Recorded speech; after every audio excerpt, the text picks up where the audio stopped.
Hello everyone, this is Mr. Fung with Week 2 Cello lesson. In this week we will begin reading out of our All for Strings book and reading notation and plucking along with the music notes. If you haven't received this book yet or obtained this book, I highly encourage that you find this book. It is a light brown cover, All for Strings by Robert Frost, book 1, and specifically for cello. You'll find cello there. Let's open up to page 14 where we will be reading notation. Okay. So this week we talked about the parts of music staff and we started to differentiate or see the difference between D and the A string. And let's begin at the top. This is our staff box, our staff. The staff are the 5 lines that make up the music staff. This is where composers would draw their note heads to differentiate between high notes and low notes, and when we read it, that's how we decode what note is what. Here is unique to the cello and the bass. They use what we call a bass clef, also known as the F clef, because the 2 dots here surround the note F. This is the bass clef. Violins will have a different clef to read, and violas will have a different clef to read, so this is unique and special to cellos and basses. Next we have measures. Measures is consisted of the staff line split by bar lines that go up and down. There would be 2 measures in this example. If we look down at number 1, we would see 4 measures. You'll see 1 block here, the 2nd measure, 3rd measure, and 4th measure. Next, we'll find the time signature. The time signature are the 2 numbers stacked on top of each other, usually found at the beginning of a piece of music.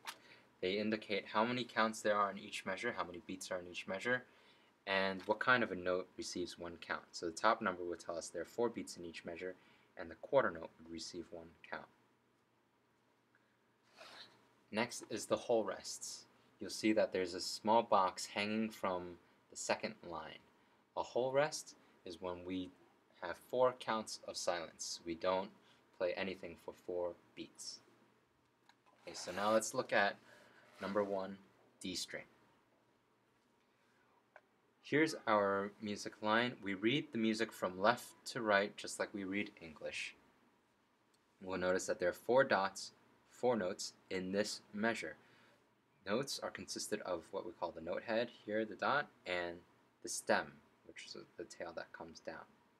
And we'll see that there are 4 counts in each measure based on this number. So we read from left to right. I'll count you off. I would like for you to read it with me. This is the note D. 1, 2, ready, go. D, D, D, D, rest, 2, 3, 4. D, D, D, D, rest, 2, 3, 4. And that would be line 1. Now let's look at number 2, A string. You'll see that there is a huge difference between where the A dot note is, the note head, compared to the D. A is located on the top line with the line going through the note. D is located directly in the middle line with the line going through. Because the A is a higher sounding note here, they would draw the A above the D. Let's read line number 2. I'll count you off 4 counts. 1, 2, ready, go. A, rest, 2, 3, 4. A, rest, 2, 3, 4. And that would be number 2. Now let's come down to number 3.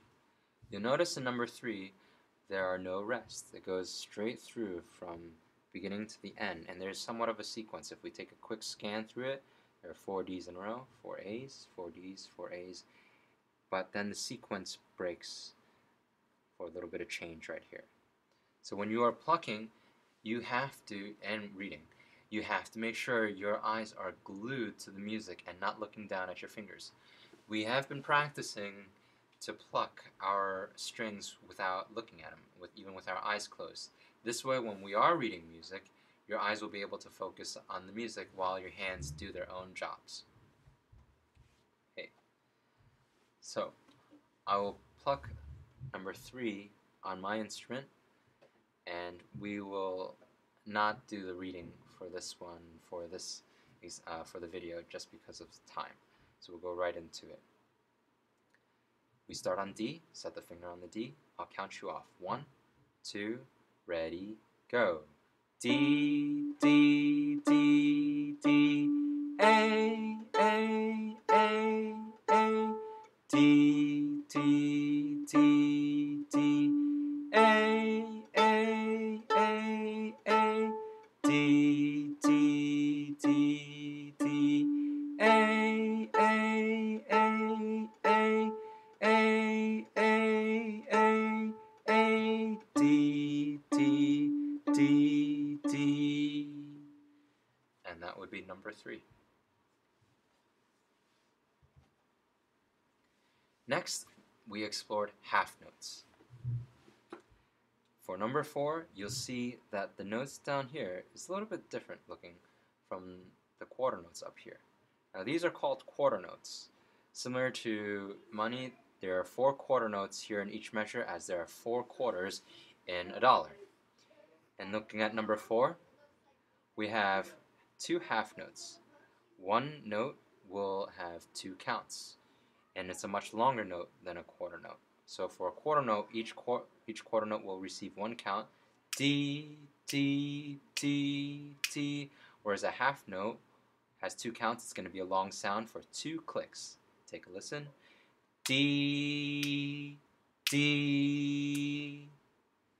And when we pluck it and play it, we would just pluck the note and let it ring for 2 counts. 1, 2, 3, 4. Now I'm going to pluck number 4 right through so you get a good example. I'll count you off. Remember now, these are then the longer notes. 1, 2, ready, go. 1, 2, 3, 4, rest. 2, 3, 4. 1, 2, 3, 4, rest. 2, 3, 4. 1, 2, 3, 4, rest. 2, 3, 4. 1, 2, 3, 4. 1, 2, 3, 4. So this week, once you've gone through this page, I highly encourage our students to read and sing and pluck through the next page, number 5 through 12, reviewing all of the D and A string notes and the quarter notes and half notes. Happy practicing.